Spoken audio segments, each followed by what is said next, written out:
Türkmenistanyň Ilymlar Akademiýasynyň magtumuly adynaky Dil we Edebiýat Institutu tarapyndan 2015-nji ýylda çapa taýýarlanan türkmen diliniň düşündürüşi sözlügine plagiat sözü giýirilmendir.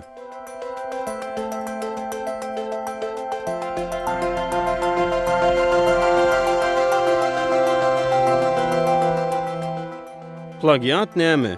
Türkmen diliniň iň ýeri online sözlükleriniň biri bolan enedilim.com plagiat sözüne şeýle düşündürüş berýär.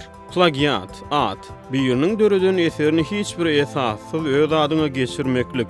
Edebi ogurluk. Türkmenistan SSR-niň Dil we Edebiýat Institutu tarapyndan 1956-njy ýylda Moskwada çap edilen rusça türkmençe sözlükde plagiat sözü türkmen diline bolşy alınıp oňa şeýle düşündürüş berilýär. Edebi ogurluk biriniň eserini öz adyna geçirmek.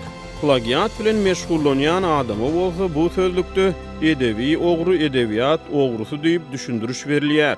Bellemeli ýeri plagiat diňe edebi eserleriň ogurlugy bilen çäklenmeýär. Plagiat ilmi işlere, edebi eserlere şol sany hekaýa, goşgu, roman we şoňa meňdeşleri, audio-vizual eserlere, skulptura, живопись, grafika, arhitektura, şäher guruluşy sunugatynyň eserlerine, fotografik eserlere we beýleklere de degişlidir.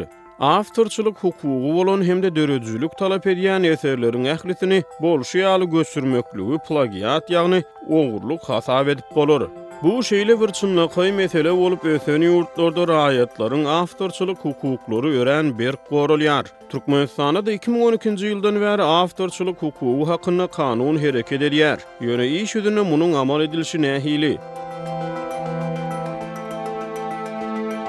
Plagiat hususan estrada aydymlaryny döredýän türkmen çeper höwetçileriniň arasyna giň ýaýran pişedir. Munyň şeýle degine türkmen dilli sosial mediada paýlaşylýan teswirlerden, diskussiýalardan görmek bolýar. Bütün dünýäde sosial medianyň örňemegi bilen türkmen dilli sosial media ulanjylarynyň arasyna da görnüşinden plagiata garşy habarlylyk güýçlenýär. Häzirki wagtda diňe ogurluk aydymlary we ogurluk beýleki döredijlik işleriniň üstüni açmak bilen meşgullanýan bir näçe türkmen Instagram hasaplary bar. Olaryň hatarına Instagramda ogurluk aydymlar we beýleki hasaplar türkmen estrada sahnasyna daşardan ogurlanyp girdilýän aydymlaryň üstüni açyp olaryň hakykatyny äşkär etmek bilen meşgullanýarlar. Meselen Aşgabatda dikilen prezidentiň heykeli bilen Russiýada dikilen Pyotr I-niň heykeliniň arasyna görnähili meňdeşlik bar. Tapawut Rus heykelinäki at iki aýagy bilen çarpaýa galýar. Türkmen atynyň bir aýagy ýerde. Ýa-da bolmasa goloýda özüni professional video we foto studio diýip taryplaýan bir studio Aşgabatda ýerleşýän bir türgünleşik zal üçin mahabat videosunu taýýarlap sosial mediada paýlaşdy. Bize gözelliýärler. Bize närik diýerler. Ýöne biz hergiz goşup bolmalylar. Dürler dökülen ellerimizden gelýän zat az derler. Instagram'nak plagiat detektorlary onuň destini originalini anyklady.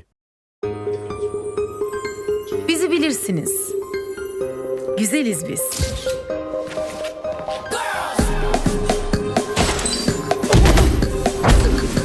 Ellerimiz de böyle ince ve narindir. Görüp otursalar bu döredijlik diýip aýdylýan iş tutuşlugyny plagiat bolup çykypdyr. 2015-nji ýylda çapa taýýarlanyp onuň mazmununy plagiat sözü giýirilmedik türkmen diliniň düşündürüşi sözlüginiň baş redaktory Türkmenistanyň prezidenti Gurbanuly Berdimuhammedowdyr.